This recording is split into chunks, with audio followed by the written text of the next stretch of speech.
नमस्कार, मैं हूं प्रवीण गौतम। दोस्तों, मोदी सरकार की भक्ति करने वाले पत्रकार हों या मोदी सरकार से सवाल करने वाले पत्रकार हों, बीजेपी समर्थक हों, कांग्रेस समर्थक हो, किसी भी दल के समर्थक क्यों ना हो, हर कोई दुआ कर रहा था कि ये मजदूर बाहर निकल आए। राजनीतिक विचारधारा आपकी कोई भी हो, लेकिन मैं ये मानता हूं कि देश से सब प्यार करते हैं, देश के नागरिकों से सब प्यार करते हैं। कोई राजनीति के लिए इस तरह की दुआ नहीं करता कि मजदूरों को कुछ हो जाए तो सरकार को घेरने का मौका मिल जाए। लेकिन जब से 41 मजदूर बाहर आए हैं, हमारे देश के मोदी भक्त पत्रकार और बहुत सारे नेता आईटी सेल वाले नीचता के नए स्तर पर आ गए हैं। और यही नया भारत है दोस्तों, जहां लोगों की देशभक्ति पर सवाल उठाया जाता है, लोगों को नीचे गिराया जाता है कि देखिए ये कितने कमीने लोग हैं कि लोगों के मरने की दुआएं कर रहे थे। यही नीचता है जो नए भारत को पुराने भारत से अलग करती है। यही नीचता है जो समाज को बांटने का काम कर रही है। दोस्तों, कई बार मीडिया की बेवकूफियों पर हंसी भी आती है, लेकिन कल बहुत गुस्सा आया कि आखिरकार अपने देश के लोगों को कोई गद्दार कैसे बोल सकता है। अपने देश के लोगों के बारे में ऐसा कैसे बोल सकता है कि देखिए तो मरने की दुआएं कर रहे थे, लेकिन मोदी सरकार ने बचा लिया, इनकी छाती पर सांप लौट रहे हैं। उदाहरण के तौर पर मैं कुछ पत्रकारों के ट्वीट आपको दिखाता हूं, उसके बाद पीएम मोदी ने जो वार्ता की उसका भी विश्लेषण करेंगे। आप ये देखिए, सुशांत सिन्हा क्या कहते हैं। टनल में फंसे मजदूर बाहर आ गए, मूर्खों की फौज की छाती पर सांप लौट रहा होगा, लेकिन बाकी देश खुशी से झूम रहा है। अपने आप में अभूतपूर्व रहा है ये रेस्क्यू ऑपरेशन। हर राहत कर्मी को बहुत बधाई उनकी कठोर मेहनत और सफलता के लिए। पीएम मोदी और उनकी टीम ने जिस तरह से घोड़े खोल दिए थे गरीब मजदूरों को बचाने के लिए, उससे इस देश के हर गरीब को यह मैसेज भी गया है कि उसकी भी जान की कीमत है, उसकी भी परवाह करने वाला पीएम है। वरना इत्तेफाक देखिए कि अभी नेटफ्लिक्स पर द रेलवे मैन करके वेब सीरीज आ रही है 1984 के भोपाल गैस कांड पर, जिसको देखकर समझ आता है कि लोगों को मरता छोड़ देने वाली सरकारें भी देखी है इस देश ने। एक भारतीय होने के नाते गर्व से सीना चौड़ा हो गया है देश की कामयाबी पर। यानी गैस रिसाव और भूस्खलन में जो मजदूर फंसे हुए हैं उसमें अंतर समझ नहीं आता सुशांत सिन्हा को। और दूसरी बात यह कहा कि बहुत सारे लोगों की छाती पर सांप लौट रहा होगा। जो लोग सवाल कर रहे थे मोदी सरकार से, वो अपना काम कर रहे थे। सुशांत सिन्हा जैसे एंकर उस वक्त क्या दिखा रहे थे कि देखिए पीएम मोदी का तो अलग ही रोला है, जब पीएम मोदी फाइटर पायलट वाले लुक में दिखाई दे रहे थे। जिस वक्त सुशांत सिन्हा भक्ति कर रहे थे तो हम जैसे पत्रकार तब भी वीडियो बना रहे थे कि मोदी सरकार जागिए और मजदूरों को जल्द बाहर निकालिए। हर मीडिया संस्थान की जिम्मेदारी होती है। मैं फिर कहता हूं, कोई ऐसी विचारधारा का व्यक्ति नहीं है जो अपने देश के नागरिकों के लिए बद्दुआ मांगे, लेकिन मोदी भक्ति में ऐसे एंकर निष्ठा पर उतर आए हैं। और सुधीर चौधरी भी विपक्ष को बदनाम करने पर उतारे, कहा कि कोई भी विपक्षी नेता मजदूरों के परिवारों से क्यों नहीं मिला, क्योंकि यहां वोट बैंक नहीं है।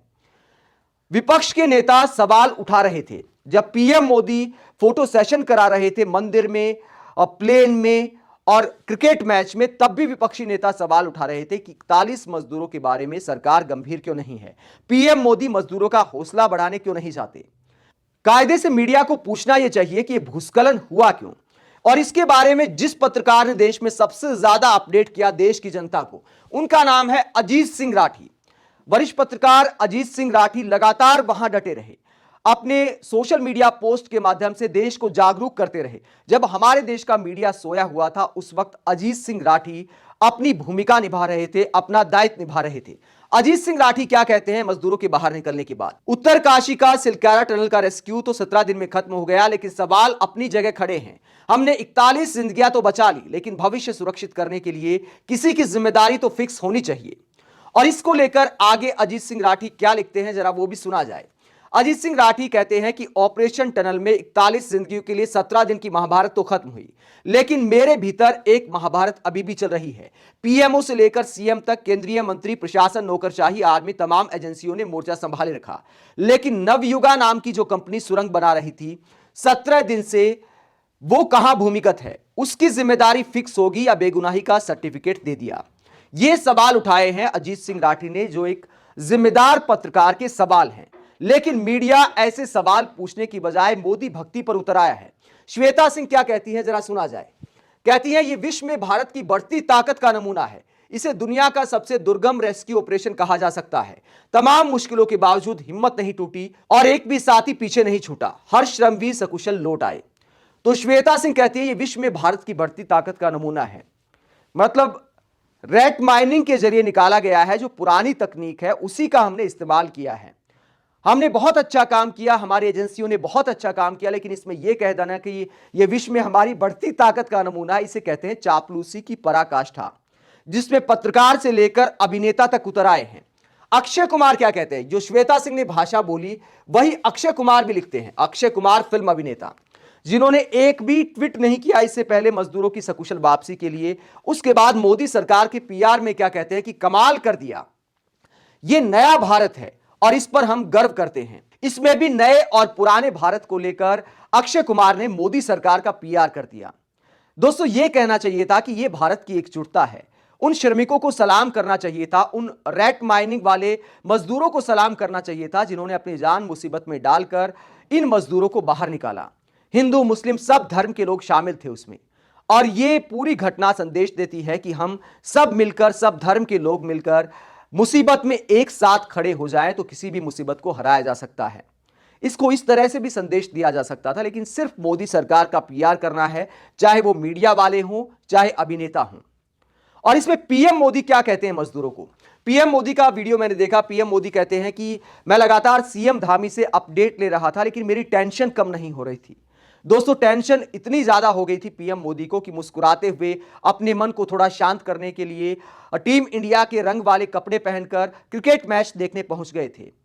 उसके बाद टेंशन कम करने के लिए कंगना रनौत वाले लुक में तेजस प्लेन उड़ाने चले गए, वो भी उस वक्त जब उसी शहर में उसी दिन शहीद कैप्टन एमवी प्रांजल का शव आ रहा था। तब उनके घर जाने की बजाय पीएम मोदी ने फोटो सेशन कराया। जमीन से लेकर आसमान तक मुस्कुराते हुए फोटो खिंचा रहे थे जब ये हमारे 41 मजदूर भाई टनल में फंसे हुए थे। और यह भी अपने आप में अद्भुत है कि पहली बार मैंने देखा कि कोई प्रधानमंत्री मजदूरों से टेलीफोन पर बात कर रहा है और उसकी वीडियो रिकॉर्डिंग की जा रही है।